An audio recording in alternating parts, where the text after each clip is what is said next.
Aditya. Welcome to No Comment. Thanks for coming. Hi, Lisa.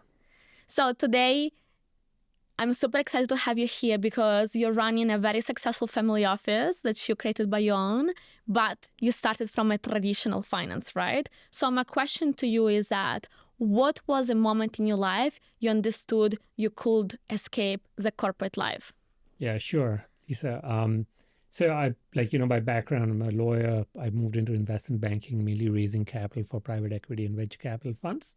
And post that, I joined a single family office where I was investing into property. And after a few years, I realized that this is not what I wanted to do.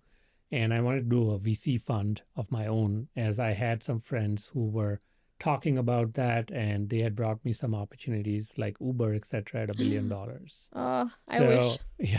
So I ended up saying that, okay, I want to do a VC fund. And the first thing, understanding that how track records are important and relevant, I started making some investments into startups, and that's where I came across crypto. You didn't have any opportunities in India. That's something to happen to me in Italy. I love Italy. I wish I could stay there. Like, my mom is there, my family is there. Like, it's such a beautiful country. But I had the same feelings that it was not offering opportunities. And I had to go abroad as well, unfortunately. But that's how you grow, right, in your career and learn very quick. Absolutely. And especially like when you're young, where you are and who you are with and what you do are some of the most important questions that everybody should ask. Yeah. Especially when you are in your 20s. So that was pretty much what happened to me as well. And coming back to your career, right? Do you think quitting corporate job 9 to 5 is for everyone and they can become entrepreneurs, or there's some sort of like special formula that some people need to follow to have a successful career like you did? I think 9 to 5 jobs, they're going to exist, right? Even in Google, you would have people who are working 9 to 5. There's nothing wrong with people doing that. But for those who are very driven, they will always look at doing some sort of side projects where they will try to be more entrepreneurial, or they will try to learn a hobby or try to do something different where if that passion injects some sort of entrepreneurship in them, then they may even take that as a pretty serious side hustle to a full-time career as well, or a business from there. So I think with what we have with internet, for example, Instagram or all of these social media websites, what you can achieve is global attention if you got something to offer to the people who are looking for that and that they cannot get it easily. What do you think about people getting their career on TikTok, earning crazy money, or even about women being on OnlyFans? I think there are opportunities that people are seizing. And I don't see anything wrong with TikTok or even with OnlyFans, because that would not have existed if there was no market, and there is a market for them. So naturally, whenever there's a market, there's a demand, the supply is going to come. Now, the question more fundamentally now with regard to OnlyFans is that could it get replaced, or even with TikTok, could it get replaced by AI-generated content? And there, I think it's getting very interesting, where you can have infinite number of hours of content produced just by AI. So, which is a danger for that segment. But nevertheless, whatever that's created naturally, which has a human touch, I think will always stand out.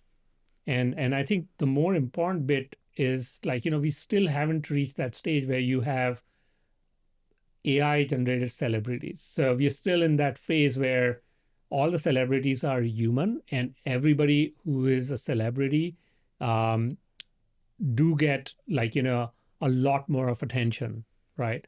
But there may come a stage where the new age celebrities will probably be all AI generated. So Have you ever made an investment decision by just scrolling TikTok or some Instagram trend? um, I've not made any investment decisions on just on that basis. But like, for example, when I invested in Robinhood in 2017, that was something that um, a few friends had been using the app. I followed, I heard what they were talking about. Then I checked the feeds of Twitter or X now, and I realized that there's something special that's going on over here where there's this new generation of investors and they don't want to go on a Morgan Stanley or a Charles Schwab platform. They want something more trendy, something that looks more fresh.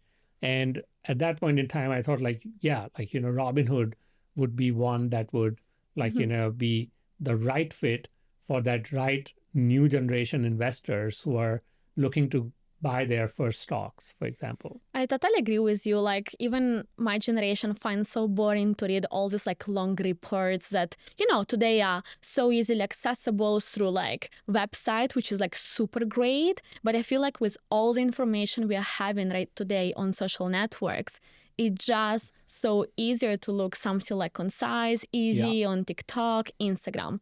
Let's talk one moment about risk taking. Obviously, you're an investor. We all know that investment is a risk. So, are you a natural risk taker? And is it like a skill that you can learn? Like how somebody like me can learn to manage risk, especially like in crypto? Well, that's a very interesting question. When you think about risk, right? When it comes to any sort of technology investment, always remember that your loss can only be 1x because that's the money that you're going to lose, right? Like whether you Correct. buy equity in a company, you buy a crypto coin, all that you're losing is what you've invested. But the gains that you can make are significantly higher in terms of multiples. So if you can make from £1 like 100 pounds, right? Like now that's what it could become, right? So you want to see don't look at like what it is now, but think about like how well the team can solve the problem that they're trying to solve, how big the problem is. And if they do that, what could it become? And when you go into that mode of thought, you immediately come to that conclusion, the saying that look, if you find that somebody's interesting, somebody has a point, somebody's passionate about solving a problem, you want to give that person an opportunity. Yeah. And of course, with crypto, there have been all kinds of scams, hacks, and whatnot. So I would just say, for any like new investor who's coming into that space, probably the safest investment to make is buy Bitcoin. Yeah. And just buy in small proportions, and at the same time buy it at a at a safe platform. So there'll be quite a few crazy ones that I got involved with. So I'll just means the things that didn't they were things where they didn't work for a while for various reasons, right? So for example, I had invested into this token called Omisego back in the day. And it was an investment where for whatever reason, I gave my Coinbase wallet address. And this token was not listed on Coinbase exchange. So all my tokens went to to Coinbase, and they stayed there for 3 years because Coinbase would not return them because they could not get access to that same wallet, though it was on Coinbase. And so I saw the token price go from, I don't remember, I think it was like 10 cents or 20 cents to $10. Wow. And I could not even sell it, right? Because I didn't get the tokens. So, but then later on in 2020, I got my tokens, though they were not at that price, but I was still quite happy that I learned something out of that, like, that how dangerous it is. And then there's another investment that I had made in a company called Kin. And it was a very popular messenger app. And as soon as I made that investment, it literally tanked because there was a crash in the market. Wow. And I said, like, okay, I can't even sell this. So I just like forgot about it. And then 2 years down the line, this thing again comes up. They were on Ethereum. They moved to Solana. And somehow, like, you could put it into a liquidity platform on Radium and generate a huge yield. And I had like so many tokens. So I, like, from it being like, a dead investment, it became a very successful investment. But the last part is even more interesting, where with all the gains that I had from that investment, I ended up investing into a project which the guy did a runner, and I lost all the money at the same time. So like, it came like a full circle, right? no. Like, so those were like the most interesting examples of like how you can get overconfident at times. You think that you've done incredibly well. What can go wrong? That everything is covered, like you covered all the angles, and still investment may not work out. Have you ever been involved in a Ponzi scheme? Luckily not, but I would say that in the last, under the Biden administration, a number of companies could not raise more money and they all went down. But not into BitConnect or none of those kind of ones. If you lost all your money tomorrow, what would you do?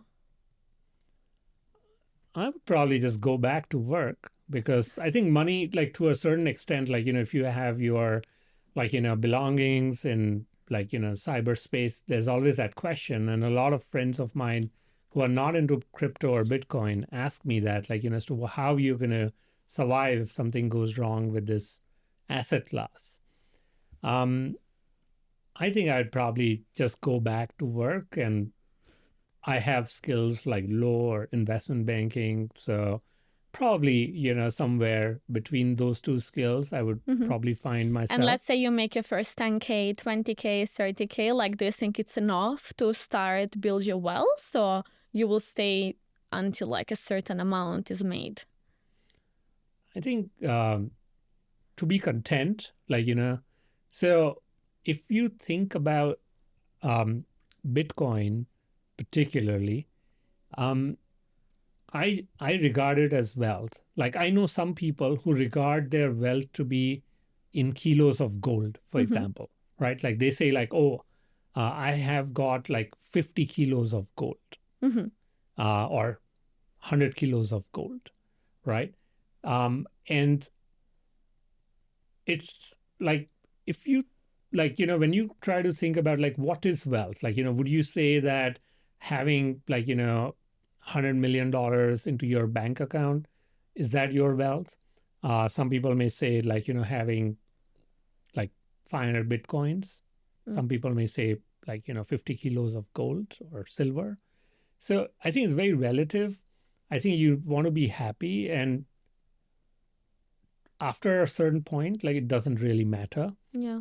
Whether you have more money or less, because if your lifestyle is set and you're following through your passions, your interests, then I think that should be enough for you to continue going.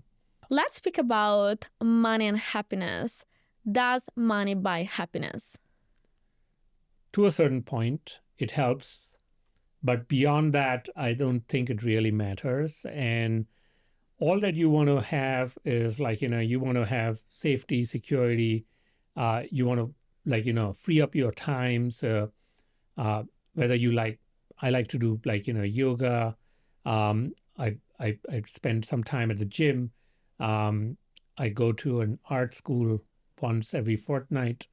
And I enjoy doing that. And then some of the days I come to town, I have meetings, I meet interesting people. And and travel.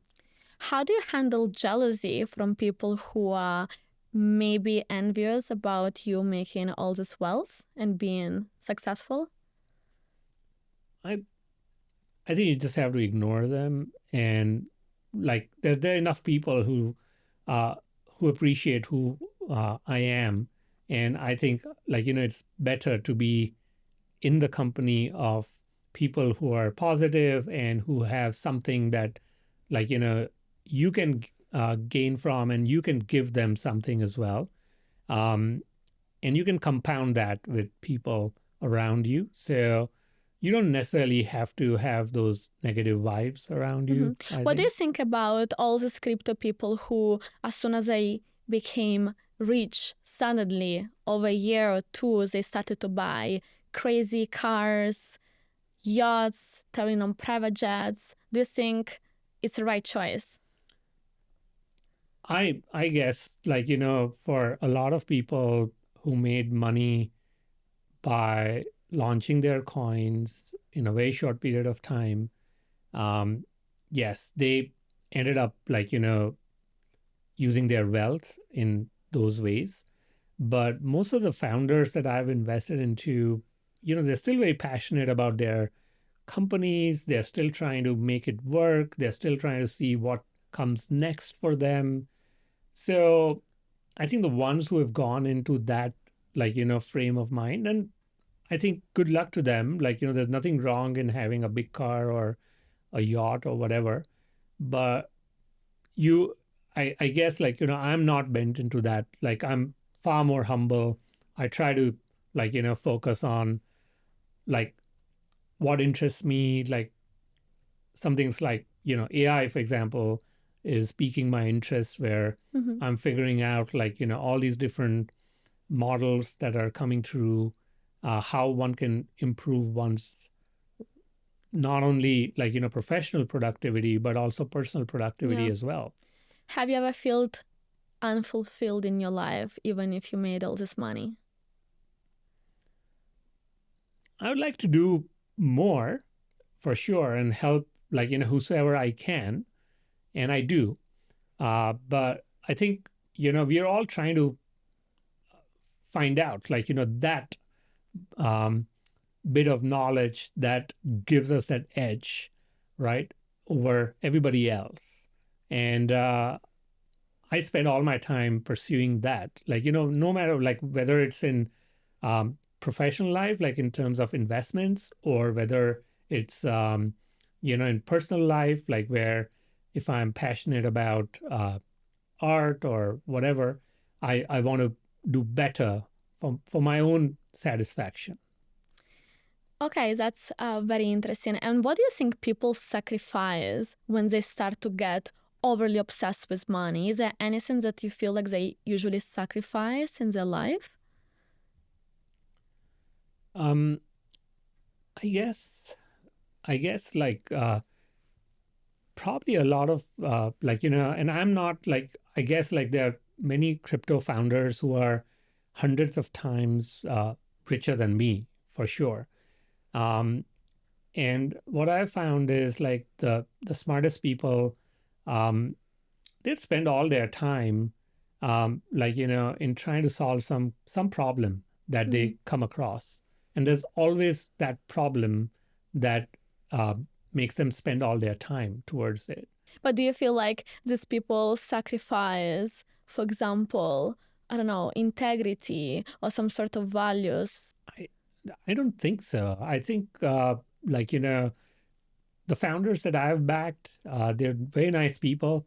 I continue to have good relationships with them, and I see them as a way to compound my own knowledge and theirs, and there's mutual respect, no matter how rich they've become. um, I guess that's a symbiotic relationship where they would be in fact more interested in terms of contributing more in terms of like whatever that you want to get. Now the time has arrived for the most interesting session of Right. this of this episode, which is no comment. So I'm going to ask you some unfiltered, spicy questions that everybody would like to know. And you have the right not to answer them if you don't feel like by pressing no comment. But Okay. if you answer, you need to be 100% honest. Okay. Deal? Are you Yeah. ready? So this is a gift for you. First question. Tell me the truth. Have you ever invested in fart coin? No. You were pressing though. You know fart coin, right? Yeah. I just thought, was it fat coin or fart coin? No, fart coin, right? No, I have not invested into that. Yeah. Have you ever made an investment knowing it was a scam?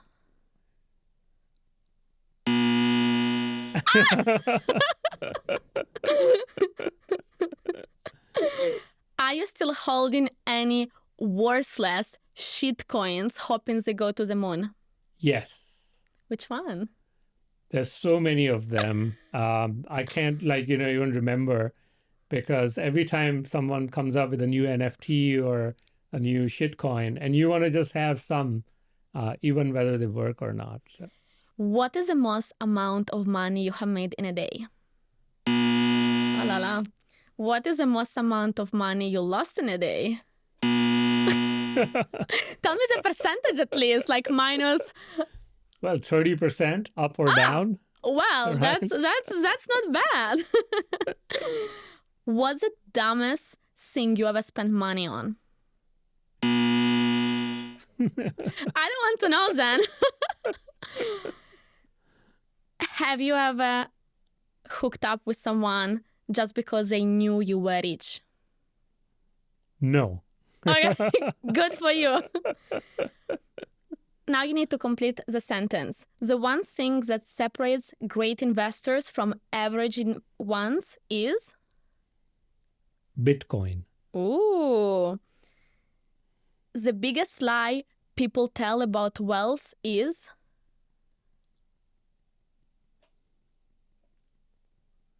Is how much they are hiding. All right. Be honest. Have you ever felt depressed because of money? Sometimes. If you lost all your money tomorrow, do you think you will still have some friends?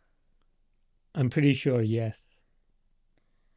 Would you rather have all the money in the world or one great love? One great love. Ooh, that's interesting. Have you ever done something crazy with money that you regret today? Probably buying some of those shit coins. Dumb idea, but I wouldn't I'm pretty sure that I might have done some more dumb things with money. Complete the sentence. The hardest lesson I had learned in finance was? To not trust, but verify. Ooh. What's your biggest regret in life? I guess not having learned how to code. Ooh. But Yeah. now ChatGPT can code. Exactly. So So yeah, it's, I'm building my AI agent on the Oh la side. la. Yeah. Just for my own I want to purpose. use it. Yeah. Well, you have passed the test of no comment. Congratulations. Thank you. And maybe just one final question. For anyone dreaming of leaving today the corporate job to create their own family office and to manage money or even a business, what piece of advice would you give to them? I think investment is a long-term game. Mm-hmm. And always think about compounding the relationships. And as I always said, don't trust, verify. So Love it. do your due diligence. Aditya, that was wild. If anybody wants to follow you, how can they do it? I'm on Twitter, Okay. so X, and otherwise Okay, I'm going to leave the links in the comments. Thank you so much. Thank you.